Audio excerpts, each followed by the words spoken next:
Hello and welcome to Glitch Cube, we're a gaming podcast, and each week we take a deeper look into the art of video games. As always, I'm Christian. I'm Chris. And welcome back, everybody, as we dive further into the world of games. And this week we are going to be talking about RPGs. That's right, I said RPGs, and just RPGs. Now, there's been some interesting controversy happening around that term, and there's been a lot of evolution and growth in the field of RPGs, or in that genre itself. So we're going to be chatting about that, and maybe discussing a little bit as well of a past episode that we did, and kind of apologizing for some of the terminology we used, because it is blatantly clear that, that might have been the wrong way to portray a genre, for instance. But before we dive too far into it, I want to talk about a new game that's coming out that just looks fantastic, and it's the one that actually sparked all of the controversy that's happening in the gaming world. It is Final Fantasy 16. Oh my god, this game looks so good. Like, I'm a Final Fantasy fanboy. Like, I love almost every single one. But or was it 10-2s and whatever? Yeah, it's okay. hey, 10-2 was kind of cool. Yeah, sure, with your dress spheres and all that. My dress spheres, man. Yeah, your favorite was Pain, wasn't it? Of course. I could tell. Yeah, we know. You gotta go with that mohawk and the biker look. Yeah. Yeah, makes sense. It's ridiculous that I remember that character's name, but yeah. But no, Final Fantasy 16 looks amazing, like truly amazing, and it has so much action. It's a real departure from the series, or at least that's what a lot of people are saying. But when you really look at it, is this really that far out of a difference from some of their more recent titles? Because it really does look like this is the direction that Final Fantasy has been going in for quite a while now, right? We saw a lot of changes with starting with 12 and then the MMOs, and then with 14, right? 15. That there was some big changes with the combat there. Like there's been a lot of growth with the series, and it just kind of makes sense, right? Like Final Fantasy's been around for so long that there has to be some adjustments to it.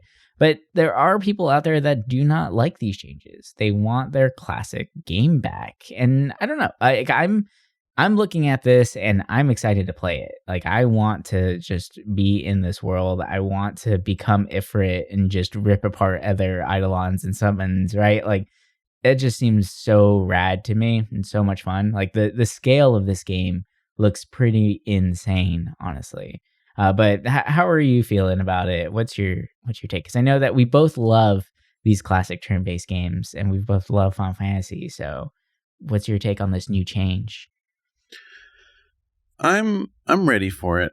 As much as I love turn-based games, I feel like a lot of modern turn-based RPGs have been, I don't want to say hit or miss for me.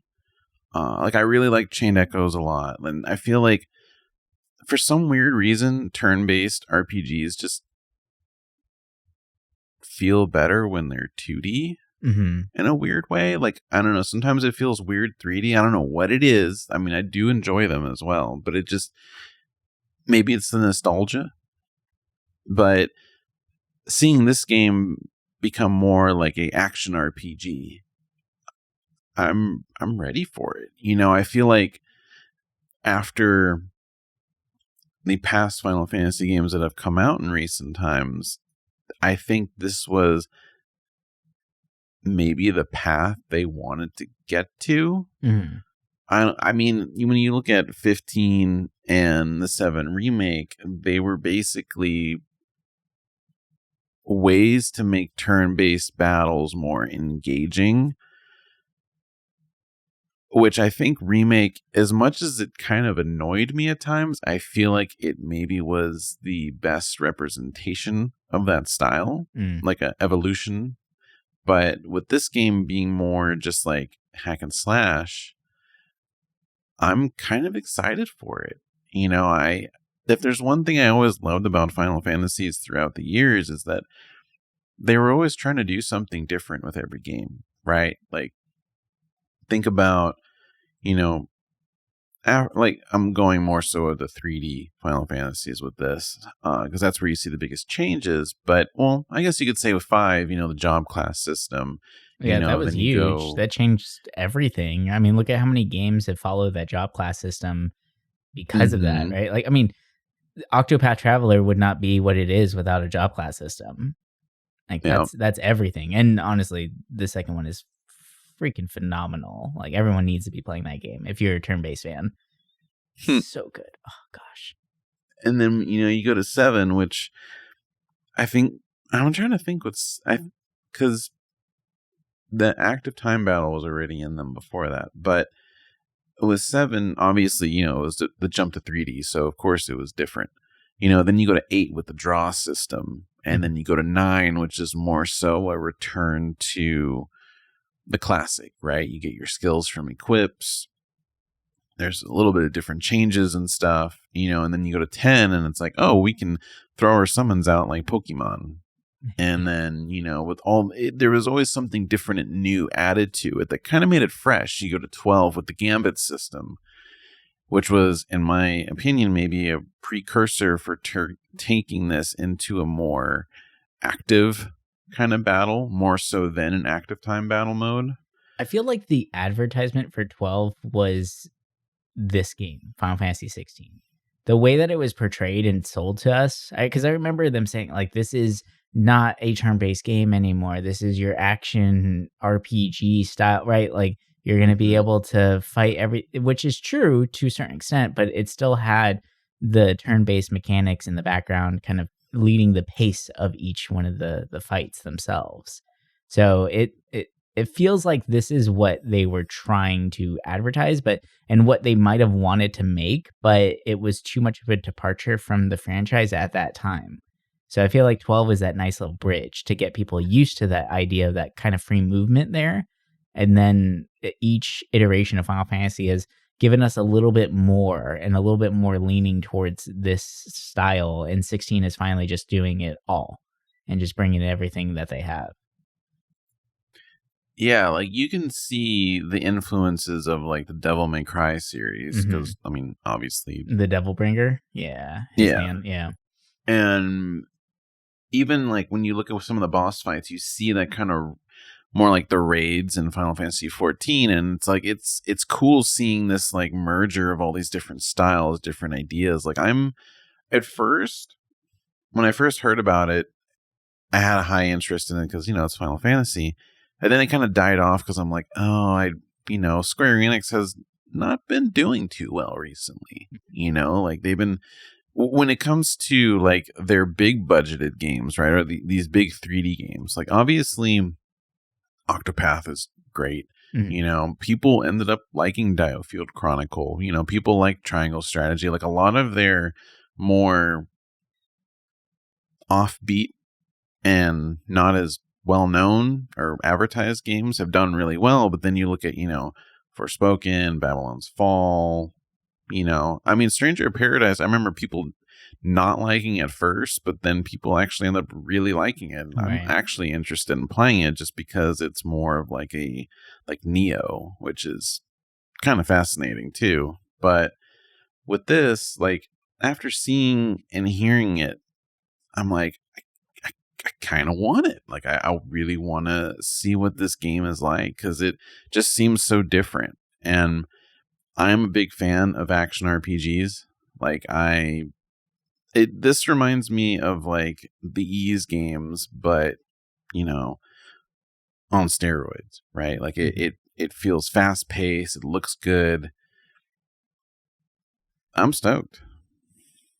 Yeah, I'm so excited for this. I think it's going to be a fantastic title. I'm just curious about leveling, right? I feel like this is going to be the first time where you don't have to go out and grind levels and run around in circles like you do and everything else, right? Or you're just like, oh God, I need to like 2 more levels before this boss. Let me hang out by the save point and just run around in circles for 20 minutes and see how many random encounters I can get. Can't tell you how many times I did that in Final Fantasy X. Jesus. But I'm very curious to see the pacing of this because it feels more cinematic. It feels more like God of War, Devil May Cry, where you're going to be running through these things. The leveling isn't going to be the primary focus. It doesn't feel that way, right? Like I don't think there's going to be that kind of grind in this one. It'll probably be where it's like it's there, but it's like not like you wouldn't feel too far behind unless you just gunned it through the main story. Because a lot of games that have this kind of gameplay style, it always feels like you're just kind of the right level, right? Even if you don't grind. Like I'm thinking about the ease games, and I'm like, oh well, felt like I was the right level for things. You know, maybe towards the end you have to grind a little bit, but with these, I think that's also kind of the reason why people are starting to prefer these kinds of games, because you don't have to grind. Yeah, it's not a major time suck. It's not like 100-hour game, right? Yeah, it's probably going to be like a 30-hour game, which is short for Final Fantasy. 30 hours is very short for a Final Fantasy title. So, but regardless, I think it's going to be fantastic. So, but with this release of this, and not just the fact that, like, I mean, obviously this game has caught a lot of attention because of the change in style, the fact that it's more action-backed, and just the visuals alone have gotten people very, very excited. But there have been a couple interviews recently that have sparked attention as well. And one of them was from the director and producer of Final Fantasy XVI, Naoki Yoshida. And he says something very interesting, and it sparked a massive conversation, and one that, I mean, it made us think too, right? Where we instantly thought back like, oh crap, we did an episode using those terms and comparing them. And now like thinking, oh, that probably is not the right way of discussing these type of games. But Yoshida's comment was that this is going to depend on who you ask, but there was a time when this term first appeared 15 years ago. And for us as developers, the first time we heard it, it was a discriminatory term, as though we were being made fun of for creating these games. And so for some developers, the term JRPG can be something that will maybe trigger bad feelings because of what it was in the past. So what Yoshida is saying here is that actually using the term JRPG, which is synonymous of this style, right? Like how many times have we said that? Every time we talk about a Final Fantasy, a Dragon Quest, Chrono Trigger, right? Like we always have used that term JRPG. And we even did a whole episode comparing JRPGs and Western RPGs. And, you know, he brings up a really great point that this is a discriminatory term.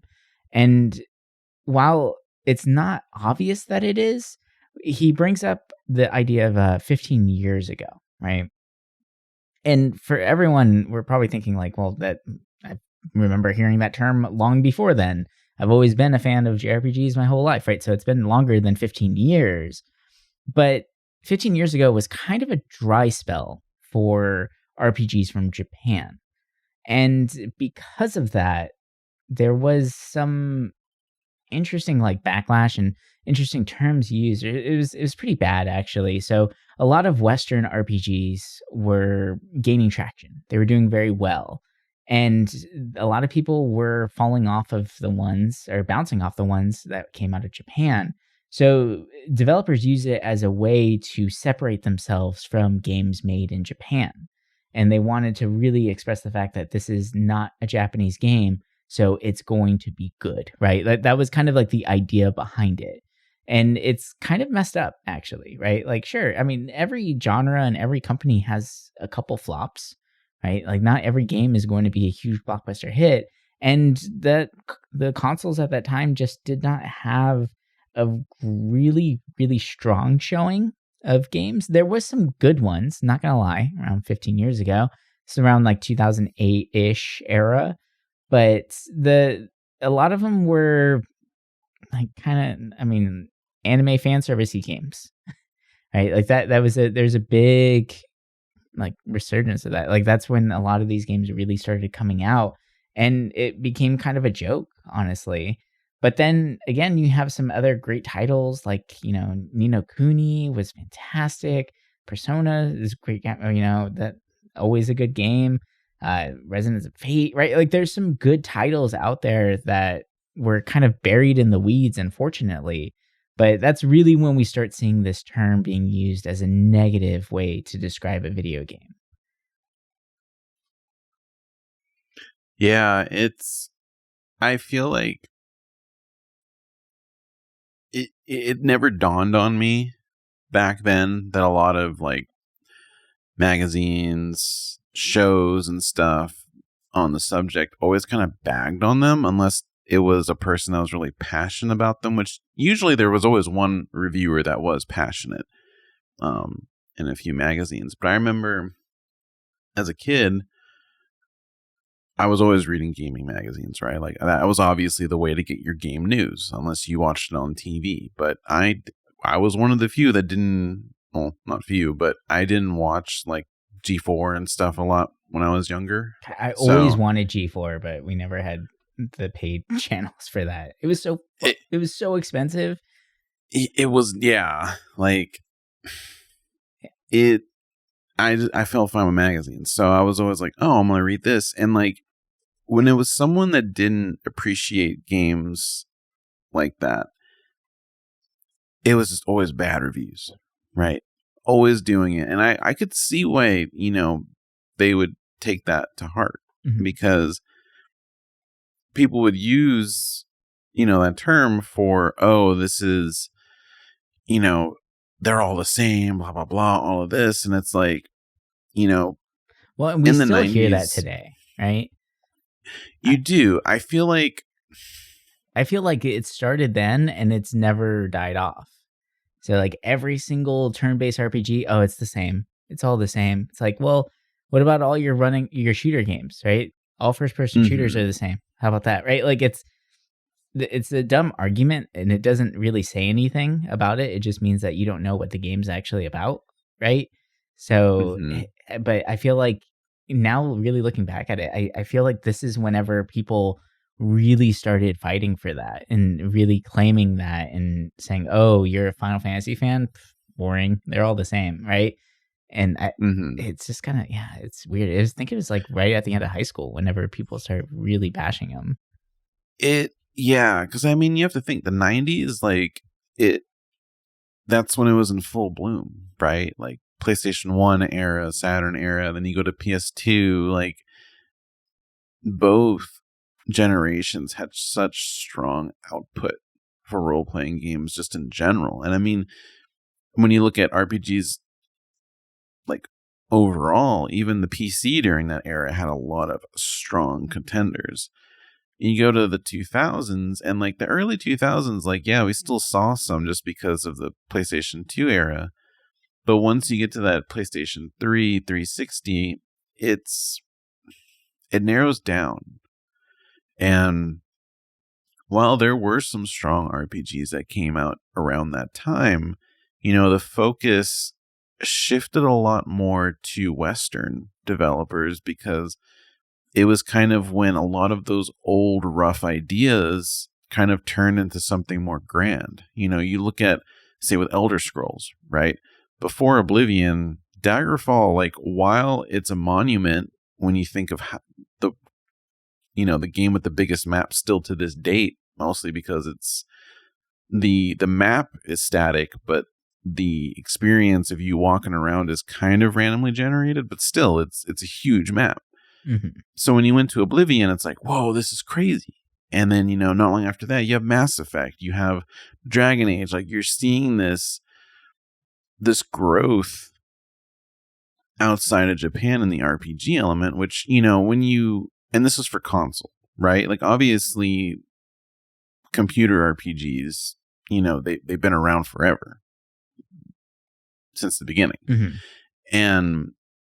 But people started noticing, oh, there's different kinds of RPGs. Like, there were RPGs developed out here, like in the Americas and Europe and stuff, in the 90s, but it was very rare. A lot of it was something that a lot of people didn't tread the waters on. And I feel like with the 360 era, we really see that shift. And, while there were a lot of good Japanese RPGs that came out in that time, a lot of them did have that, like I said, fan service or it was very heavy on the anime style, which was kind of different from, what we experienced, years before, right? You kind of lose your dark tones, your more like depressing setting, and you go more to like this like bright, cheery setting. It's different.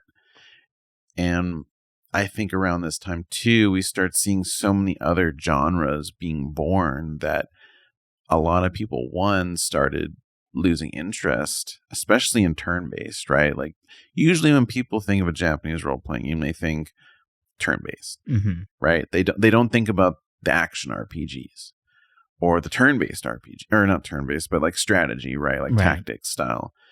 So, I feel like it wasn't until even a few years ago I noticed people started lumping those two in with that, which, makes more sense because a lot of it came from there. But I could see why people would be like, well, they weren't as good as before and blah, blah, blah, and you move on to the next. But we're at the point now where it's like there's such an insane output of games being made constantly that like I don't want to say like the turn-based RPG is dying. I think that it's reached its peak, and it's definitely not at a plateau. I think it definitely is kind of going downwards, unless it's like, you look at Chained Echoes, right? It came out at a really bad time. I feel like it came out, right at the end of the year, so a lot of people just went under their radar, either because of Christmas or because, it was after the awards ceremony, so just no one really heard about it. But it was really good. Yeah, it's a fantastic game. And, it's sad that a lot of these turn-based RPGs like are really cool, but either people have given up on them because they are slow, or it's just people rather have that action. People want to stay engaged. And I can get that. There's been times recently that the turn-based games are just not too slow for me, but they're just uninteresting. Like I look at Persona 5. I got very far in that game, and I still want to go back and finish it because I am pretty close. But I tried to get into it recently. I'm like, it almost felt too slow for me. And I never thought I would say this because I was always a fan of the slower paced RPG, but I'm starting to enjoy this more action focused a lot. I see it with like, say, Tales of Arise. I think they did a really, obviously the Tales games were always kind of in that more action style, but I thought that game did it really well. A lot of these games are starting to evolve, and I think with Final Fantasy, we're going to start seeing that evolution while Square Enix keeps the traditional RPG to the Dragon Quest series. And that's what I think, right? I don't think we're going to see an action RPG of Dragon Quest because that would just be completely different, especially for a mainline, So it's like... I think the fan base is different too. Yeah. People, I mean... I was a big fan of the Dragon Quest games. Don't get me wrong. I love them. 7 is still one of my most favorite games. A lot of times those games, like, they don't feel the same, but they like it. There's not much new being in added to it. It's more so like, this is my comfort food. I'm going to go to it. Well, I know what to expect. Same art, same artists the whole time, right? Like it's never really changed that much. And you got to think about the fan base for Final Fantasy is massive because Final Fantasy is recognizable across so many different types of games nowadays. Like we have the MMOs, right? Like it's a huge game there. We have the turn-based fans. We have the like the fans of just the movie franchises. And then the new players that are finding about like Cloud and Sephiroth through Smash Brothers even. Like they have a wide range of people who are interested in Final Fantasy, where it needs to be constantly evolving to catch all of them. And even one of the designers for Final Fantasy 16 mentioned that it's not turn-based because they are trying to target a younger audience. So they're very much aware of the fact that Final Fantasy is transcendent, right? It's one franchise that is for every single age because they have so many different titles and so many different ways to play this game and to enjoy the franchise itself, right? And everybody has their favorites. Everybody has their different starting points. Our starting points were with the turn-based combat. So we're always going to be partial to that. And I think that shows in the games that we play and the games that we really enjoy. And I will say, I'm a huge fan of turn-based combat. I love it because I love chess. I love strategy. I love those kind of ideas. But there are certain times in games, especially turn-based games, where you find a pattern and you rinse and repeat over and over and over again. So there is one mechanic in the last couple turn-based games that I played that I'm actually really enjoying that they put in, and it's the speed up mechanic. So it really does help. Like, I have Octopath, the battle speed set to ×2, and that definitely does help it out. It feels more action-packed because the animations in Octopath are absolutely gorgeous. But when you play it on regular speed, it doesn't feel like the attacks have as much weight at that slower speed. It just feels different. It feels funny for some reason. So I think, like, at the faster speed, because of how many random battles there are, it does make it less of a crawl, right? And I will say, turn-based combat is slow. Turn-based games are very slow. And to get from one story beat to the next does take quite a while because you might have 10 random encounters in between then. And most of the time, random encounter fights they take a little bit, right? Because you're waiting for timers or your turn or whatever it may be. Like, these things do take time. It is what it is. So it just really dependent on, I think, when you came into the franchise itself and to what style you prefer. But I know that, like, me and you, we started with turn-based stuff, but we were still young enough whenever games like Final Fantasy 12 first got released that this new action style was something fresh and exciting to kind of enjoy. So I think we are at that, like, middle ground where we can go either way. If Final Fantasy 16 was purely turn-based, we'd probably still love it, right? And the fact that it's action, it just seems cool and exciting still, right? Something different. Let's try it. So it's a very interesting period that we're at, or at least with us being at our current ages, right? And so it's nice to see them actually targeting a younger audience. I know a lot of gamers don't like that aspect, but Final Fantasy has been around for so damn long, and it's trying to make sure that it's here to stay. It's not going anywhere. So of course it's going to target a younger audience. Of course it's going to show that it's evolving and changing, right? And one huge thing that Final Fantasy does is that it always takes advantage of the game engine itself and pushes it to the limit, right? That's what Final Fantasy has been known for. That's the whole thing. Like, every single Final Fantasy game has been known to push the graphics further and further and further. So, of course, this is not just now pushing graphics. This is now pushing gameplay too. Like, I feel like this is their next evolution, is that they're going to be the front runners. They want to be the ones to be mimicked again. Because, as you said, there's a lot of things that we see in these trailers of Final Fantasy 16 where you see references and nods to other games, like the Devilbringer and Devil May Cry, right? Like, that's very much taken directly from that. Like, it's pretty blatantly obvious. It's left hand, boom, goes out, grabs the enemy, pulls him closer. You can use it as a grab. Like, it's all there. And it looks kind of like the same thing too, right? But I think it's supposed to be like Ifrit's hand. But, I think that they're trying to position themselves back in a spot in which they are the ones that are breaking not just the graphical barriers, but the gameplay barriers now too. And they want to be copied again. So it just kind of makes sense that they're evolving at like this. Well, another thing too, real quick, I remember when Final Fantasy 12 came out, and I actually hated the combat because I didn't get it. I thought it was so weird, especially after 10. 10 was so slow paced, but in a good way, that I was like, what is this Gambit crap? I was like, what's going on with this? And I remember playing quite a bit of it, but I just fell off of it because I was like, oh, this is really weird.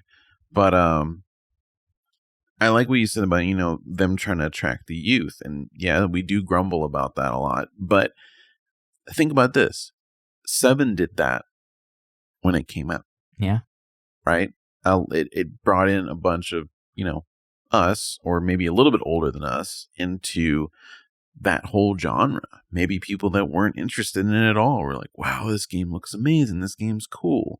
It's different. It's, a little faster paced than a regular turn-based because it's active time battle. It's tricking you, but this game, I feel like I'm not putting this up there with 7 as like, oh, this is going to be the next game changer, but it might be, but we don't know. I think it'll at least pull in people that maybe weren't interested in stuff before. I also feel like Final Fantasy's been around so long and they have a game for every kind of play style now, that I'm like, if you haven't gone into the series by now, it's kind of weird that right. It'd be a weird place to start, but I get it. And they even have a battle royale. Come on. Oh, that shit closed. Oh, did it? Oh, that's funny. I haven't kept up with it because I was like, this is silly. I had heard that they were shutting it down. I think it might be fully shut down now. But yeah, because it's obvious. Like, of all things, I figure doesn't Final Fantasy have like multiple like gachas? Yeah. I remember there was like Brave Enzius or whatever, and then there was like some other one. But yeah, I'm curious. There's so much that's going on with Square Enix that it's like fascinating to see. It's always interesting to see what's going to happen in their game because you just don't know anymore, right? I mean, when you think back to Squaresoft, it was almost always a hit. Early Square Enix, it was usually a hit. And then as time went on, it just was very hit or miss. And it's almost like when you get a hit after all these misses, it's like, oh my God, it's crazy. But really, when you think about it, like, it's kind of a bummer that they're not as strong as they used to be. But I also feel because just the attention is just pushed everywhere. Like, look how many games come out by them, like, fairly often. Like, when you brought up in one of the other episodes about like the card game that they had, I was like, oh my God. And then you look, they have 3 of them, and that came out around the same time the Triangle Strategy, I think, right? It was around that time. I feel like it did. And Triangle Strategy is huge, so they have a lot of people working on a lot of different styles. And there was a dungeon crawler. Like, they pump out these games, which, it's interesting, to see all that. I mean, them getting rid of their Western studios, I feel like maybe they can focus on it, but at the same time, I feel like they weren't really focused on their Western studios, but I'm curious to see how well this game does. Obviously I hope it does well, but I'm curious. I'm interested, how they redeem themselves. Same.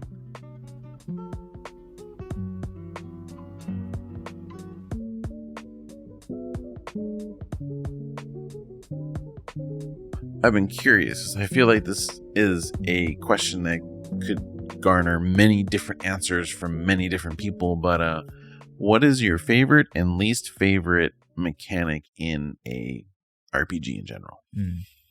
That is a great question.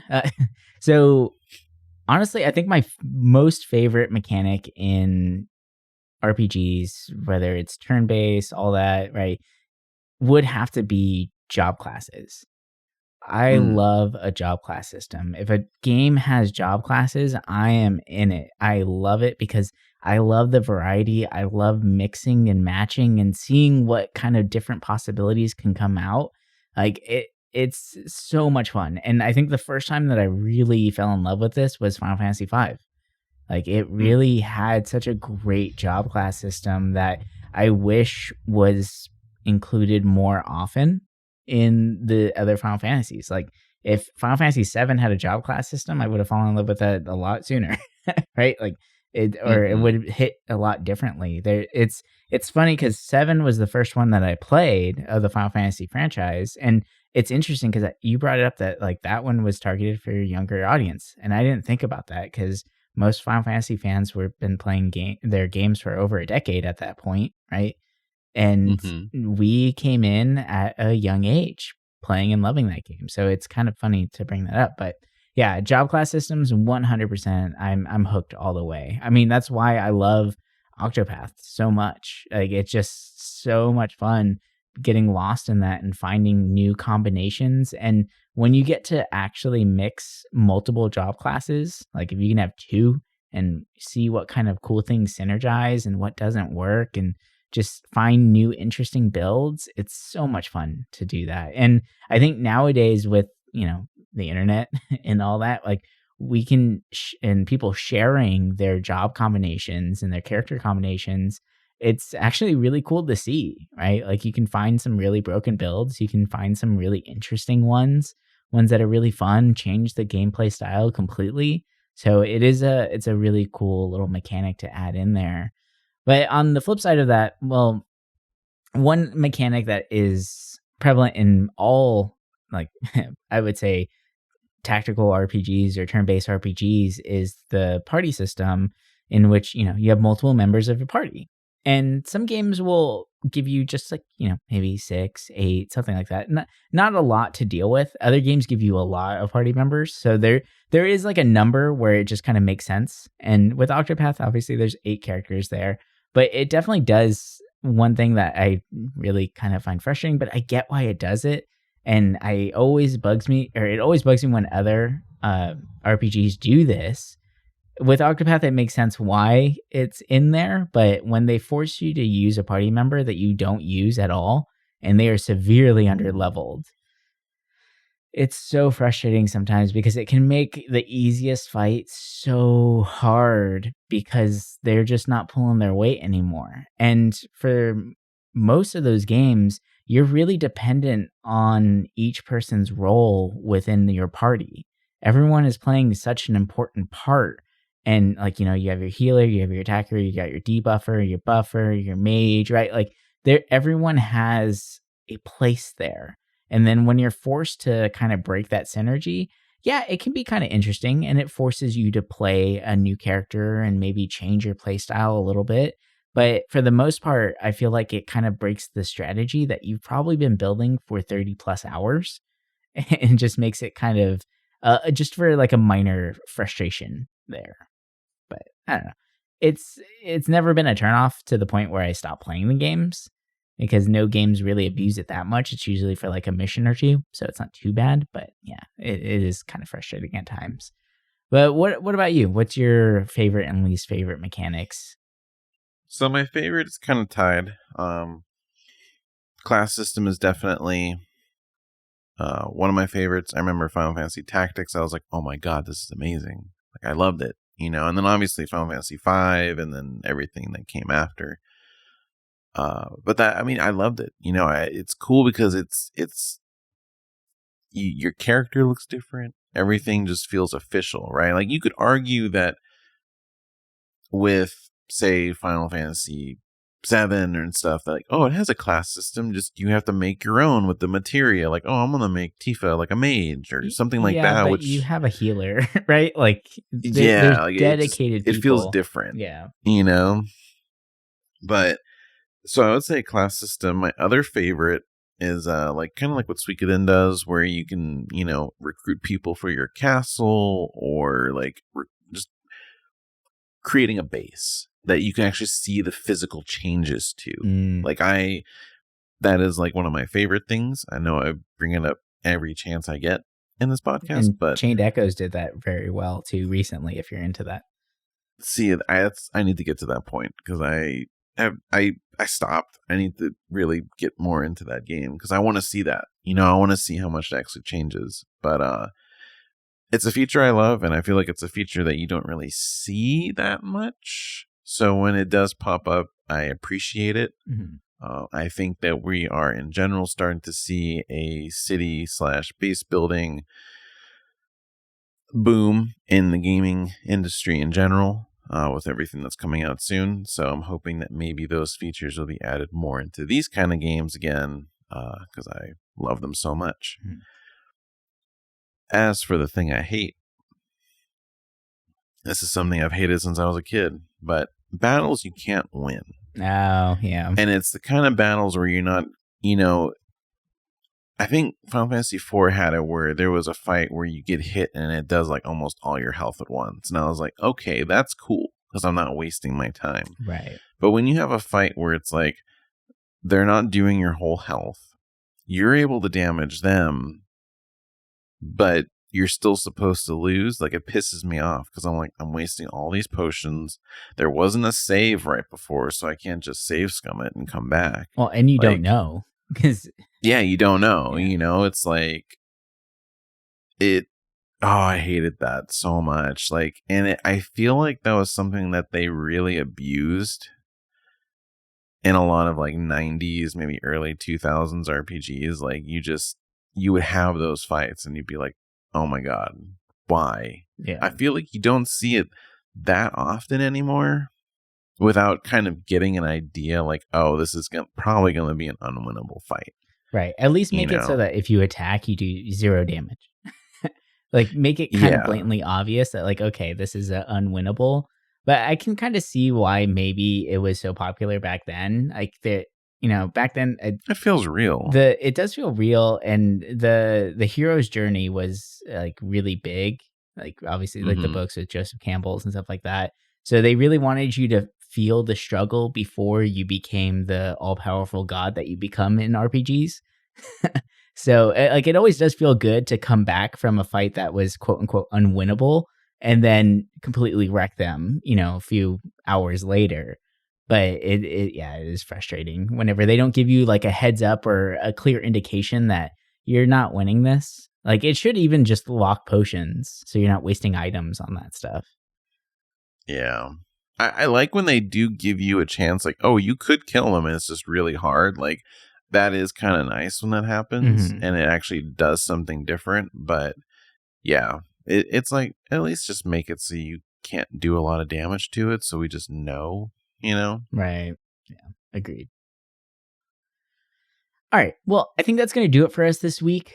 We talked a lot about the evolution of RPGs as they are, and maybe a different way to kind of name them and talk about them, and just be aware of that kind of stuff, right? I think that in this day and age, we need to be more aware of who we may be offending, right? It's definitely, it's easy to offend a lot of people for sure, but maybe just to do some research on where these terms are actually coming from, how they were used in the past, because there's a lot of terminology out there that we use that is derogatory, that's not appropriate and downright offensive for a lot of people, but it's just used in common day, everyday talk, right? So it's just an interesting idea that it's come to the gaming industry as well. And I'm very happy that they brought it to our attention and actually spoke out about it and are making us have this conversation.